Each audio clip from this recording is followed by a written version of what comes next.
Good morning, guys. How are we all doing? So happy Monday, everybody. Welcome to Trading with Dan. This is our Bitcoin morning update. So if you guys wouldn't mind smashing that like button, and we shall go straight over to those Bitcoin 4-hour charts. So yeah, there we have it. Basically, you can see once we got above the midpoint of this wider range that we traded in, obviously that kind of turns the market more bullish, because obviously when we're in the lower half, we are threatening basically to take out the downside level. But we made progress away from there, and then once we get back into the top half, obviously we expect obviously a lot of optimism to come into the market, because realistically we're looking a lot better. We're away from the bottom half, and then the danger is that we're going to try and test and take out the upper levels. So we just extend this along a bit.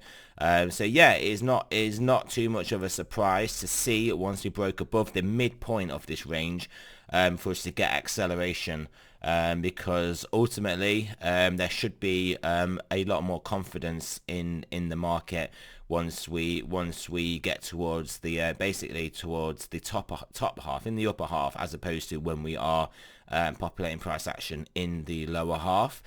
So yeah, that is good to see, and we accelerated basically up to our upper quartile, so our top 75%. So what a difference a few days made. A few days ago I was saying, look guys, this is all looking good, but let's not get too excited. We are below this resistance downward sloping trend line. We are below literally the lower quartile resistance in the bottom quartile of this overall range, and there was nothing to get too excited about. Yes, we didn't accelerate below 30k. We did trade there for a while, but we didn't basically break down into the mid-20s, so that was great. But realistically, we weren't doing anything too special, and we very easily could have turned down, taken out these lows, and then just dive straight down. But obviously now, that was the lower quartile. We're now all the way up at the upper quartile now. So yeah, there we go. What a difference a few days can make. So realistically, we break above and trade into here. We've got a chance of breaking above the 42,000, and basically finding ourselves a new range, anywhere potentially in here, and we could trade all the way up to into the 50,000s, maybe come back down and test 42,000, trade sideways, trade a side of range here for a few months, whilst we all accumulate our coins, and whilst altcoins potentially go on a run, Bitcoin dominance comes down, and yeah, we could be in for some spectacular times. So, and then if we just want to extrapolate that hopium into the future, we can trade sideways here. Bitcoin dominance can go a bit mental.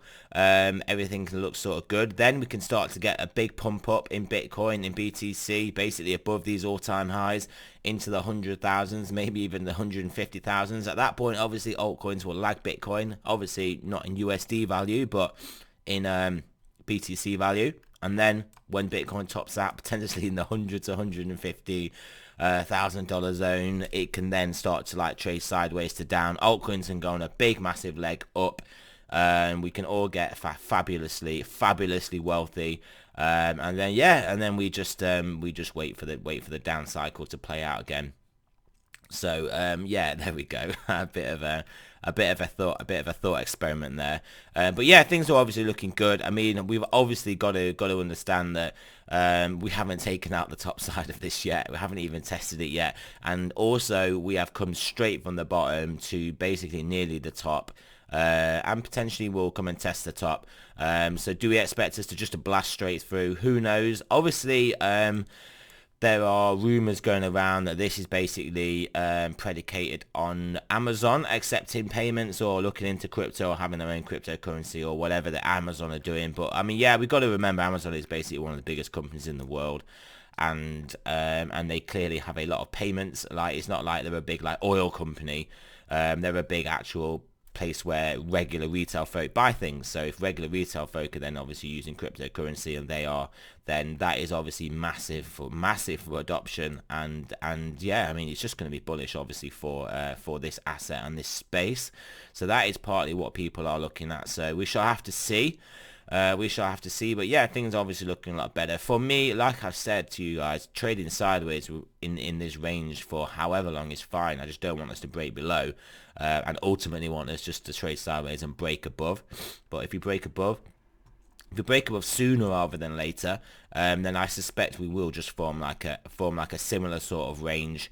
I mean, if I had to guess, I would say it's upper level maybe this around 57,000, and the lower level be around 42,000. So quite a wide range, but I think potentially we could set ourselves a new range in here, trade sideways, whilst we then decide at what point in time we want to go and test those six-figure Bitcoin. So yeah, things looking a lot better here. Ethereum, understandably, not able to keep up with Bitcoin when it makes its big moves, but nonetheless, I'm still expecting Ethereum to pick up once things stabilize in Bitcoin. Once Bitcoin decides where it's topping out, is it topping out here? Is it topping out at 42,000? Is it going to bust above 42,000? Top out? Who knows where? In this move, but ultimately when it does top out, then I expect Ethereum against Bitcoin then to start to go on a run. And then obviously don't forget we've got some big fundamental things happening for Ethereum, and it's going to pretty much probably 3x against Bitcoin over what remains of this year anyway, in my Ethereum Moonboy opinion. So yeah, if we go over to the Ethereum USD value as well, you can see we had this horizontal level here, we had this resistance here, we got supported at this one, managed to break back above here. We have obviously we're obviously basically attempting to take out this level. I think we drew this in yesterday anyway. But yeah, taking out the downsloping trend line, and once we take this out, we are realistically looking at this being the next level of, we'll just call it around 3,000. You can see obviously it's a bit below. But yeah, around 3,000, and then once we do get above 3,000, then the world will be our lobster, and Ethereum will probably quite easily find its way up to that 8K target that we have been speaking about. So yeah, Bitcoin dominance as well, actually, as you can see, moving up because it can't keep up with Bitcoin. But we spoke about this as well.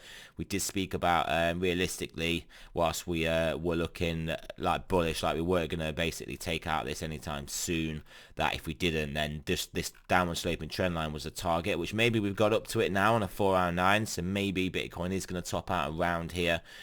Which would make sense. We're at this resistance level here. We can trade here, come back test the $36,000, and then potentially turn back up if you want to hit higher prices. It could obviously do that, but yeah, obviously it has moved up here. Let's have a look at those stock markets. But yeah, stock markets, I mean, whilst ever the S&P is obviously holding above here, it is clearly ridiculously good.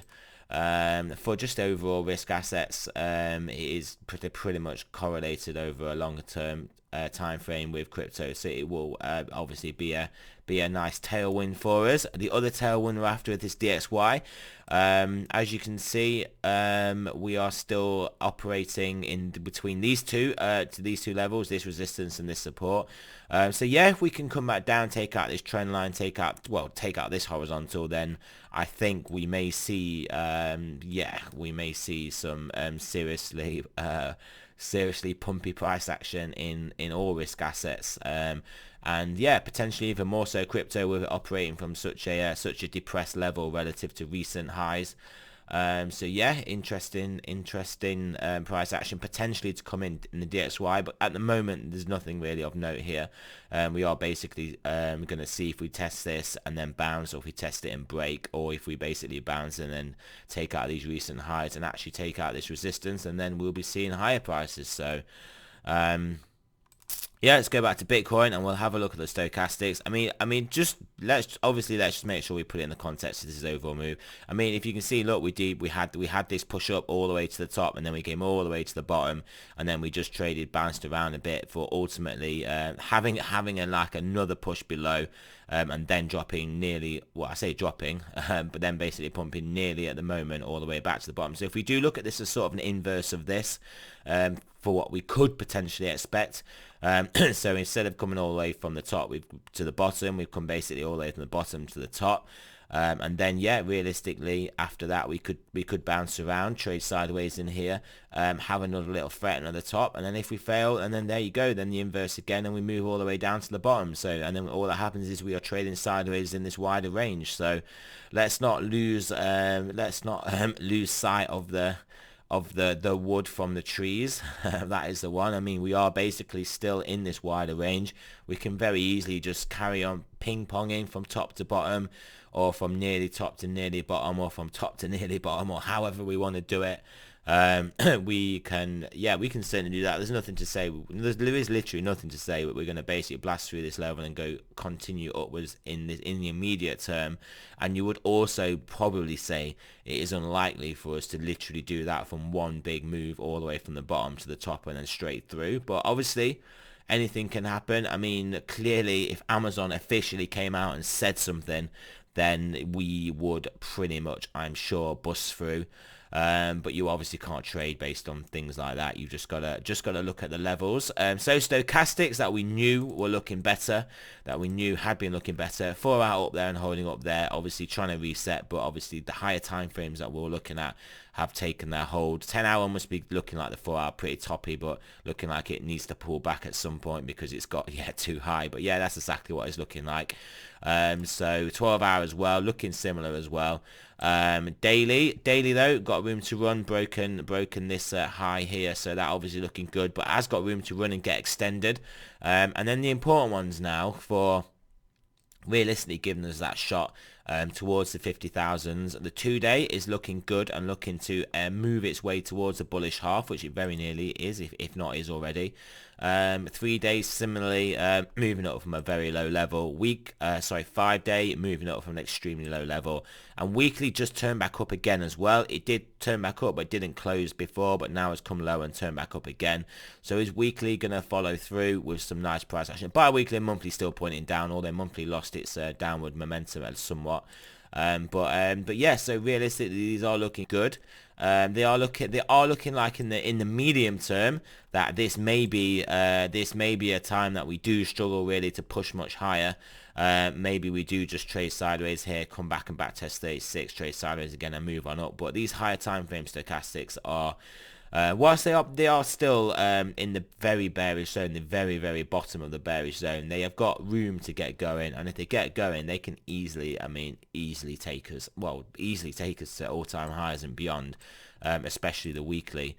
I mean, the weekly stochastic, if this basically gets back up to this here out of the purple zone to the upside, then yeah, we will basically have probably 100k Bitcoin, but it's definitely new all-time highs. So yeah, things are looking good. That is not to say that's how it's going to happen. Obviously the stochastic, the weekly stochastic, it can move up, and then yeah, get rejected by the bullish zone. But yeah, let's have just a quick look at that daily TD9 as well. Just look at it in all its glory. This was the daily TD9. Obviously printed a 1 when it closed all the way up here, but it was a red 9, a buy 9 down here, a buy 9. It actually was pretty much just under support, but yeah, obviously went over support, back over, and then onwards and upwards. So there you have it. Shout out to Tone Vase, who was calling this for a few days, basically. So yeah, he was most certainly right. And yeah, the TD sequential is a good indicator, or a MRI, momentum reversal indicator, as he's now calling it for copyright reasons. But yeah, there we go, guys. Things are looking a lot better. I mean, what I'm kind of expecting is well, maybe this was the wick up. Maybe we are going to trade sideways, consolidate in this 36 to 38 or so thousand area. I think altcoins will get a bit of a pump when we do that, and then yeah, we'll look to turn back up and then try and take this out, and then have a test of the top zone, and then yeah, like I said, we could ping pong from the top back to the bottom again. I mean, I wouldn't want to see that if we were going to come down. I mean, just this, I mean, I wouldn't want to see us take out this, because I'd want to see us put in a nice higher low relative to this low.